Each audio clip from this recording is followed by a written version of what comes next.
مسلمانوں ذرا غور کرو، 21 مارچ سے لے کر 2022 تک شادی ہوئی مسلمانوں میں، پھر کہاں گیا تمہارا شوق؟ آج دیکھ لو حالات سنبھل کے، اس سے پہلے ایک ضلع کے حالات، پھر اجمیر کے حالات، اس کے بعد آگرہ کے حالات، متھرا کے حالات۔ آج مسجد سے اعلان ہوتے ہیں صاحب تمہاری مسجد میں امام صاحب کی دھڑیاں پوری نہیں ہو رہی، ہر مسجد میں یہ اعلانوں کے منتظر ہیں۔ یہ ہمارا حال رہا تو اعلان ہوں گے مسلمانوں آؤ، اور تمہارے جان مال اور خون کی اب ضرورت ہے اسلام کے لیے۔ آنے والا وقت ہے کہ مسجد سال ہوں گے، اب آؤ جہاد کے لیے نکل کر۔ یہ ہمارا حال ہے، ہمیں حکومت کا ڈر زیادہ ہے۔ 2020 کے اندر 21 مارچ سے لے کر 2022 تک شادی ہوئی مسلمانوں میں، پھر کہاں گیا تمہارا شوق؟ وہ شوق کہاں گیا؟ پھر نہ ڈی جے تھا، نہ آتش بازی تھی، نہ ڈانس تھا، نہ مجرا تھا، نہ دکھاوا تھا۔ 4 لوگ چھپ کے گاڑی میں بیٹھ کے جا رہے تھے، نکاح کر کے لا رہے تھے۔ ڈر کس کا تھا؟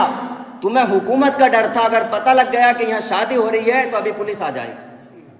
تمہیں حکومت کا ڈر تھا، تو حکومت کے ڈر کی وجہ سے تم نے آتش بازیاں بھی چھوڑ دی، ڈانس پارٹیاں بھی چھوڑ دی، ڈی جے بھی چھوڑ دیے، تم نے سب کچھ چھوڑ دیا، کیونکہ تمہیں حکومت کا ڈر تھا۔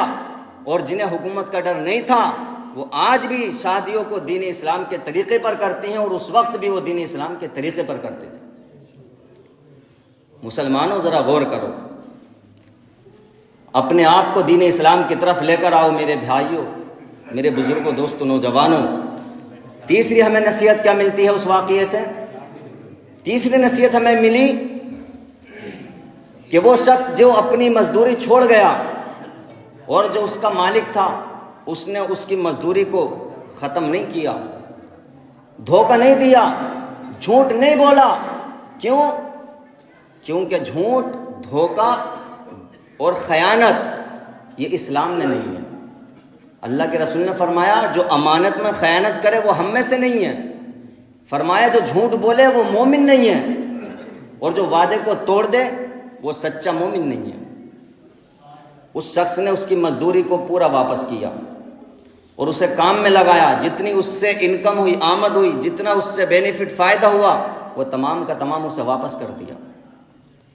اور آج ہمارے درمیان اتنا دھوکہ ہے اور اتنا لالچ ہے کہ اگر کسی چیز کا سودا کرتے ہیں آپ 10,000 میں، اس کے بعد کوئی آپ کو دوسرا آدمی مل جاتا ہے اسی چیز کو خریدنے والا، آپ پہلے وعدہ کر چکے ہوں کہ یہ چیز آپ کی 10,000 میں ہو گئی، وہ کسی کام سے گھر چلا گیا، پیسے لینے چلا گیا، واپس آتا ہے دوسرے نے اس کے 11,000 لگا دیے، تو آپ 10,000 والے کو دھوکہ دیں گے، 11,000 والے کو اس چیز دے دیں گے۔ یہ دھوکہ ہے مسلمانوں، یہ بھی اسلام میں نہیں ہے، یہ تو دھوکہ، فریب۔ سروے آپ کرا کے دیکھو، آج سب سے زیادہ بے اعتبار جو قوم ہے وہ قوم مسلم ہے۔ سب سے زیادہ بے اعتبار قوم آج قوم مسلم ہے۔ سب سے زیادہ جھوٹ ہمارے درمیان، دھوکہ، فریب، دغا بازی، اور آپس میں ایک دوسرے کی جان کے دشمن ہم مسلمان ہیں، جبکہ ہمارا اسلام ہمیں ایک کرتا ہے۔ ایک ہی صف میں کھڑے ہو گئے محمود و ایاز، نہ کوئی بندہ رہا نہ کوئی بندہ نواز۔ یہ اللہ کا گھر ہے، یہاں سب آ کر ایک ہو جاتے ہیں۔ یہ مسجدیں، یہ جمعے کی نمازیں، یہ 5 وقتہ جماعتیں ہمیں یہ بتاتی ہیں مسلمانوں تم میں کوئی چھوٹا نہیں ہے، کوئی بڑا نہیں ہے، کوئی گورا نہیں، کوئی کالا نہیں، کسی کو کسی پر کوئی فضیلت حاصل نہیں، تم سب اللہ کے بندے ہو اور آپس میں بھائی بھائی۔ انما المؤمنون اخوہ، بے شک مومن ایک دوسرے مومن کا بھائی ہے۔ مسلمانوں اپنے ہی اعمال سے اپنا پریشان ہونا، ورنہ مشکل نہیں مشکل کا آسان ہونا۔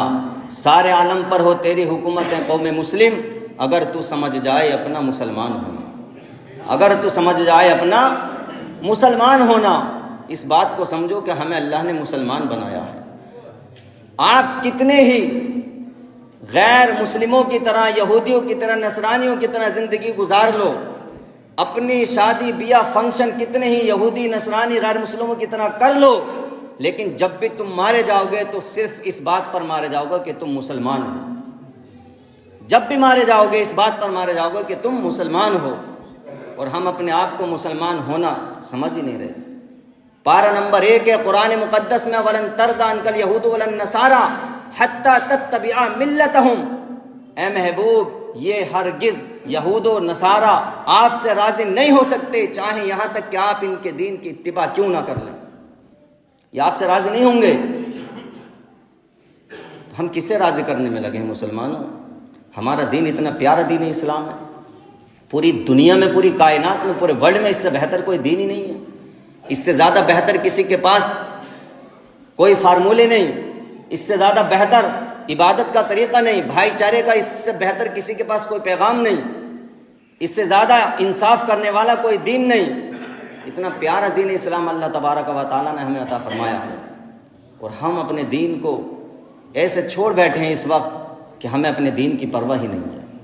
اگر ایسے ہم دین سے دور بھاگتے رہے اور اپنے دین کی ہم نے پرواہ نہ کی تو پھر وقت آئے گا یہ دین تم سے پھر قربانیاں مانگے گا، اور پھر تمہیں قربانیاں دینی ہوں گی، اور پھر وہ دور دہرایا جائے گا جو دور 313 نے دہرایا تھا کبھی مکے اور مدینے کی گلیوں میں، وہ دور دہرایا جائے گا پھر جو 313 مجاہد نکلے تھے جنگ بدر کے لیے، اور انہوں نے اسلام کے پرچم کو وہاں سے پھر سے دوبارہ سے دنیا میں لہرایا تھا۔ وہ دور بڑی تیزی سے آ رہا ہے۔ مسلمانوں اپنے آپ کو سنبھالو اور اپنے دین کو سمجھو اور اپنے اسلام کو سمجھو، اور آپسی رنجشیں دشمنیاں ختم کرنے کی کوشش کرو، اور اللہ کے بندے بھائی بھائی ہو، بھائی بھائی بن کر رہو۔ اللہ تبارک و تعالیٰ کی بارگاہ میں دعا ہے اللہ تبارک و تعالیٰ مجھے آپ کو سب کو عمل کی توفیق عطا فرمائے۔ استغفر اللہ ربی من کل ذنب واتوب الیہ۔ السلام علیکم ورحمۃ اللہ وبرکاتہ۔